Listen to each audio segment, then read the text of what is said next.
दोस्तों नमस्कार। मैं हूं पराग और आप सभी का एक बार फिर से बहुत बहुत स्वागत है। साथियों, मायावती जी ध्वस्त हो चुकी हैं।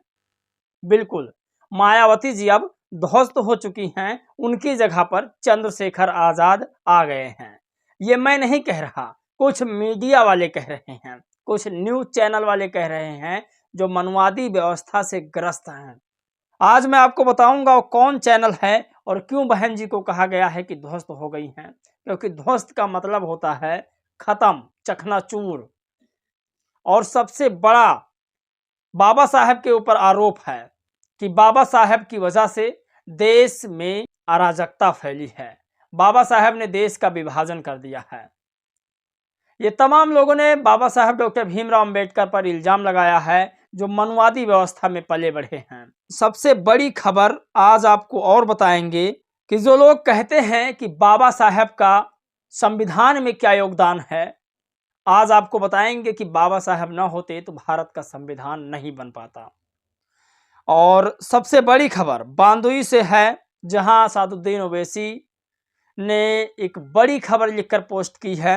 वहीं आपको बता दें कि जहां देश मंदिर मस्जिद के नाम पर लड़ रहा है, वहीं देश की आर्थिक व्यवस्था कहां पहुंच चुकी है।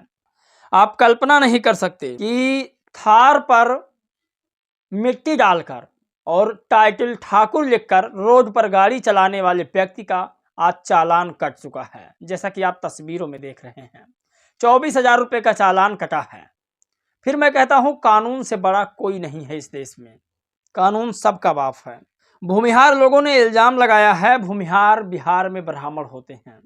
ये कहते हैं अगर कोई पूछे इस देश को बर्बाद करने में किसका योगदान है, तो आप बिना निसंकोच कह देना कि डॉक्टर अंबेडकर का। तो आज इस वीडियो में सारी खबरें आपको बताएंगे। वहीं अगर पहली खबर की बात की जाए तो पहली खबर है कि इस देश में मनुवाद किस तरह से हावी है। और मनुवाद में पले बढ़े लोग दलित, पिछड़े, आदिवासी या आम जनता को एकदम कीड़ा मकोड़ा समझते हैं। बाबा साहब ने संविधान बनाया और हर व्यक्ति के लिए कानून और संविधान को मानने पर मजबूर करने का भी संविधान में लेख लिख दिया।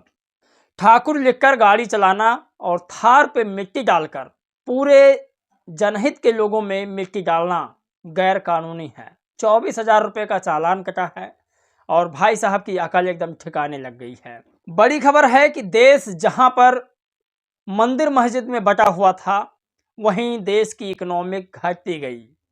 आर्थिक व्यवस्था, मजदूरी, बेरोजगारी, महंगाई, सारी चीजें हावी हो गई देश पर। एक डाटा आपको हम दिखाते हैं। हम देश में मंदिर मस्जिद ढूंढ रहे हैं और इधर खेला हो रहा है। सेकंड क्वार्टर की जीडीपी 5.4 घटकर रह गई है। महंगाई दर 6.21% बढ़कर हो गई है। रुपया लगातार घटता जा रहा है। 84.56 एक रुपये डॉलर के बराबर हो चुका है। मगर देश में सब कुछ सही है, क्योंकि यहाँ किसी को इन सब चीज़ों पर कोई फर्क नहीं पड़ता है।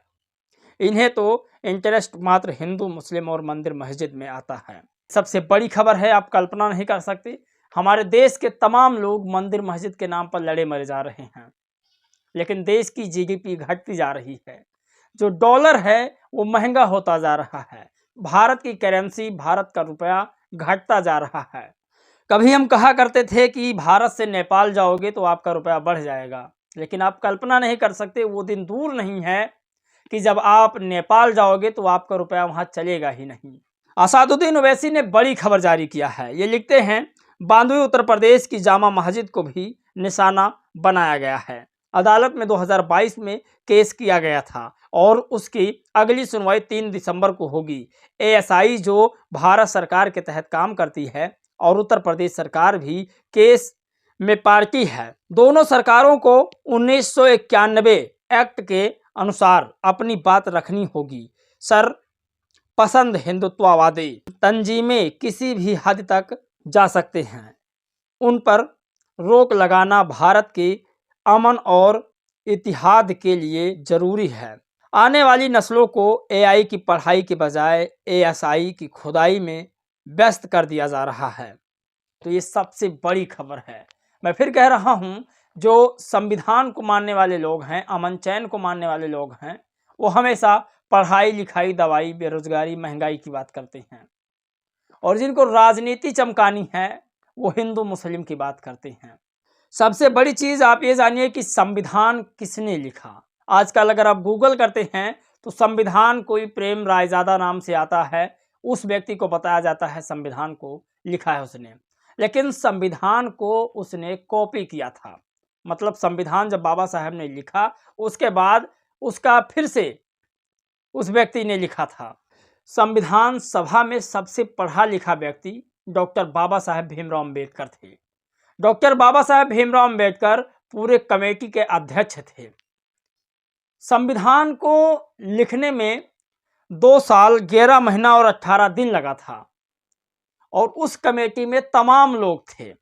लेकिन जब संविधान लिखा जा रहा था तो एक एक करके सब लुढ़क रहे थे, सब भाग रहे थे, सब गायब हो रहे थे धीरे धीरे।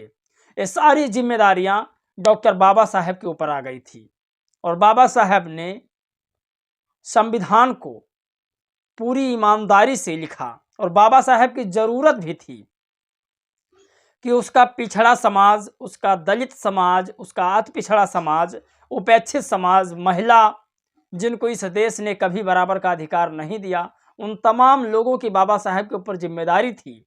इसलिए बाबा साहेब नहीं हटे। बाबा साहेब के बच्चों का निधन हुआ, बाबा साहेब नहीं हटे, क्योंकि उन्हें पता था आज मेरा बच्चा जा रहा है, और अगर मैं इस संविधान सभा से हट गया तो हजारों बच्चों की कुर्बानी हो जाएगी। आज जो बाबा साहेब को गाली देते हैं, इसीलिए दलित, पिछड़े, आदिवासियों का खून खोल जाता है। जिसने बाबा साहेब को पढ़ा है उस व्यक्ति का खून खोल जाता है।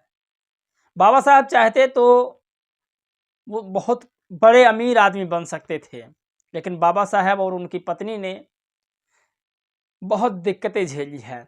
बाबा साहेब ने बड़ी दिक्कतों से पढ़ाई लिखाई करके फिर दलित, पिछड़े, जो अति पिछड़े हैं, उन लोगों को, महिलाओं को आज़ादी दिलाई। देश तो आज़ाद हुआ, लेकिन देश मनुवाद से आज़ाद नहीं हुआ था, और आज भी नहीं है। लेकिन अगर संविधान ना होता तब सोचो क्या होता। तो ये दरअसल पूरी कहानी गलत है कि बाबा साहब ने संविधान नहीं बनाई। जो गूगल बता रहा है वो बिल्कुल गलत बता रहा है, हमें इस पर विशेष ध्यान देना होगा। आप ये तस्वीर देखिए, उन्हीं मनुवादियों में से कुछ चैनल ऐसे हैं। यूपी तक देखिए, ये कह रहा है ध्वस्त हुई मायावती, चंद्रशेखर निकल गए बहुत आगे। चंद्रशेखर आगे निकल गए। कभी आपने ये नहीं कहा कि बीजेपी आगे निकल गई, राहुल ध्वस्त हो गए, कभी ऐसा टाइटल तो नहीं आया, जबकि दोनों सामान में हैं। आप दलितों के नेताओं पर इस तरह कैसे उंगली उठा सकते हैं? अगर चंद्रशेखर आगे निकल रहे हैं तो अच्छी बात है, लेकिन ये आप नहीं कह सकते कि मायावती ध्वस्त हो गई। ऐसे में आपको माफी मांगने की जरूरत है, आप माफी मांगिए।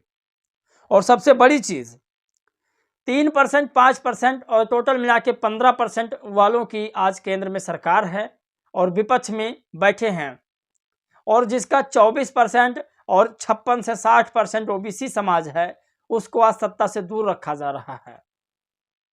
बीजेपी, कांग्रेस 15% वोटों में हिस्सेदारी दोनों लेती हैं, और उनको आज बताया जाता है सबसे बड़ी पार्टी है, जबकि दलित, पिछड़े, आदिवासियों की जो पार्टी है उनको जाति तक सीमित रखा जाता है, और उनके प्रदेश तक उनको सीमित रखा जाता है।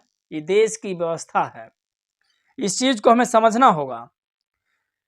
आप लोग यकीन नहीं मानेंगे, बसपा चुनाव जीत सकती है और चंद्रशेखर भी चुनाव जीत सकते हैं। दोनों लोग सत्ता में रह सकते हैं, बस फर्क इतना है कि अपने सोच को तुम्हें बदलना होगा। जिस तरह से बीजेपी के वोटर सोचते हैं और कांग्रेस के वोटर सोचते हैं, इन दोनों नेताओं के पास 15% से वोट ज्यादा नहीं है, लेकिन ये लोग आपके वोटों में सेंध लगाकर जीतते हैं। अगर आप लोग अपने ही वोटों को सुधार ले जाएं तो बहुत है। झारखंड सरकार में 3 माह के अंदर होगी 28,668 पदों की नियुक्ति। सोचिए, झारखंड अपने कामों की वजह से बार बार जेएमएम की सरकार बना रहा है। ये सबसे बड़ी पहल है। बाकी बाबा साहब के बारे में 2 शब्द जरूर लिखिएगा। जो बाबा साहब को पढ़ा है, चाहे वो किसी समाज से क्यों ना हो, बाबा साहब को अच्छे तरीका से जानता है। और जो लोग आज ये जलन बाबा साहब से कर रहे हैं, इससे तुम लोग अंदाजा लगा सकते हो कि बाबा साहब ने दलित पिछड़े आदिवासियों के लिए क्या किया है। इस वीडियो में दोस्तों बस इतना ही। जय भीम, नमो बुद्धाय।